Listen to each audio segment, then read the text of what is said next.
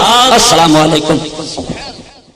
مکہ معظمہ کے شیخ العلماء محافظ کتب حرم علامہ سید شاہ اسماعیل خلیل رحمت اللہ تعالی علیہ اعلی حضرت کے بارے میں فرماتے ہیں، لو قیل فی حقہ انہ مجدد ھذا القرن لکان حقا و صدقا، یعنی اگر ان کے حق میں کہا جائے کہ وہ اس صدی کے مجدد ہیں تو بے شک حق وہ صحیح ہے۔ مدینہ منورہ کے شیخ العلماء حضرت علامہ موسیٰ علی شامی ازہری احمدی درویری مدنی اعلی حضرت کے بارے میں فرماتے ہیں کہ وہ اماموں کا امام اور مجدد ہے اس امت کے امور دینیہ کا، جو قلوب کی تائید اور یقین کے نور سے آراستہ ہے۔ شیخ احمد رضا خان اللہ تعالی آپ کو دنیا و آخرت میں قبول و رضوان عطا فرمائے۔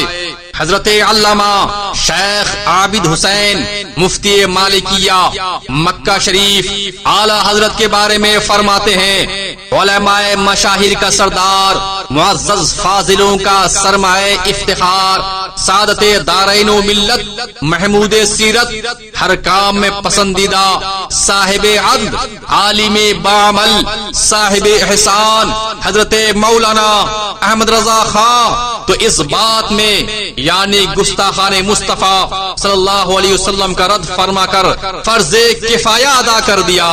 شیخ سعید بن سید محمد الغزی شیخ الدلائل مدینہ شریف فرماتے ہیں، جب شک و شبہ کی اندھیری رات چھا جاتی ہے تو وہ اپنے علم کے آسمان سے 14ویں کا چاند چمکاتا ہے۔ اس طرح نسلاً بعد نسل علماء کاملین و ناقدین کے ہاتھوں شریعت مطہرہ تغیر و تبدل سے محفوظ رہی، اور ان جلیل القدر علماء میں سے زیادہ سمجھ اور عظیم علم رکھنے والے حضرت مولانا احمد رضا خان ہیں۔ حضرت علامہ شیخ سید محمد علوی مالکی قاضی القضات مکہ شریف اعلی حضرت کے بارے میں فرماتے ہیں، ان کی محبت سنیت کی نشانی اور ان سے دشمنی گمراہی کی علامت ہے۔ مکہ شریف کے زبردست عالم دین حضرت مولانا شیخ عبد الرحمن مکی رحمت اللہ تعالی علیہ فرماتے ہیں کہ مکہ شریف کے علماء جب امام احمد رضا فاضل بریلوی سے ملتے تو ان کا ہاتھ چومتے اور اتنے ادب سے پیش آتے کہ میں نے کسی ہندوستانی عالم کی اتنی عزت و تعظیم ہوتی کبھی نہیں دیکھی۔ دنیا کے مختلف علاقوں سے ہر سال ہزاروں قافلے مکہ شریف میں اترتے ہیں، جن میں ایک سے ایک عالم فاضل اور صاحب کمال ہوتے ہیں، لیکن جو پذیرائی اور تعظیم و احترام آپ کا کیا جاتا ہے وہ کسی دوسرے کو نصیب نہیں۔ مدینہ شریف کے عظیم المرتبت عالم دین حضرت علامہ مولانا شیخ ضیاء الدین قادری قدسہ سرہ فرماتے ہیں، اعلی حضرت عظیم البرکت امام اہل سنت مجدد دین و ملت وحید عصر فرید دہر امام حمام علامہ شاہ عبد المصطفیٰ محمد احمد رضا خان قادری برکاتی بریلوی قدسہ سرہ اس صدی کے مجدد برحق حقیقی معنوں میں اسلام کے ستون اور سنت کے محافظ تھے۔ سیدنا اعلی حضرت عظیم البرکت رضی اللہ تعالی عنہ اپنے اوصاف دینی، خدمات علمی اور عظیم الشان تجدیدی کارناموں کے سبب اپنے عصر کے منفرد بطل جلیل تھے۔